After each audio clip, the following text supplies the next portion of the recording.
بسم اللہ الرحمن الرحیم۔ حضور نبی کریم صلی اللہ علیہ وآلہ وسلم نے فرمایا کہ یہ 5 چیزوں سے 5 سزائیں ملتی ہیں۔ جو قوم عہد شکنی کرتی ہے اللہ تعالیٰ اس پر اس کے ہی دشمن مسلط کر دیتا ہے۔ دوسرے نمبر پر فرمایا کہ جو قوم احکام الہی کے خلاف فیصلہ کرتی ہے تو اللہ تعالیٰ ان کو تنگ دست کر دیتا ہے، اور جس قوم میں بدکاری عام ہو جائے تو اس میں طاعون کی بیماری پھیل جاتی ہے۔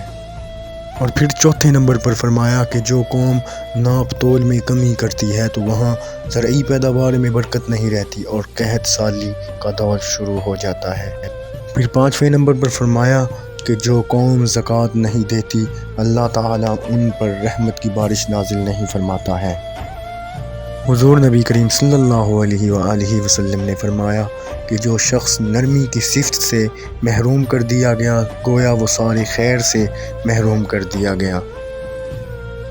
حضور نبی کریم صلی اللہ علیہ وسلم کا فرمان عالی شان ہے کہ جب کسی فاسق آدمی کی تعریف کی جاتی ہے تو عرش اعظم بھی اس وجہ سے کانپ اٹھتا ہے۔ اور فرمان عالی شان ہے کہ محبت کا حق ہمیشہ دوست کے حق میں دعائے خیر کرنا ہے۔ حضور نبی کریم صلی اللہ علیہ وآلہ وسلم نے فرمایا کہ شیطان اکیلے آدمی کے ساتھ ہوتا ہے، اگر آدمی 2 ہو جائیں تو وہ دور ہو جاتا ہے۔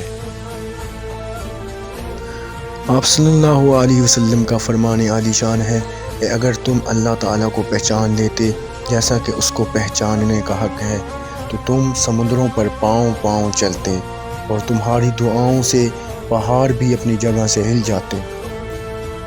ویڈیو دیکھنے کا بہت بہت شکریہ، اور اس طرح کی بہت اچھی ویڈیوز حاصل کرنے کے لیے ہمارے چینل کو سبسکرائب کریں اور اس ویڈیو کو لائک کریں۔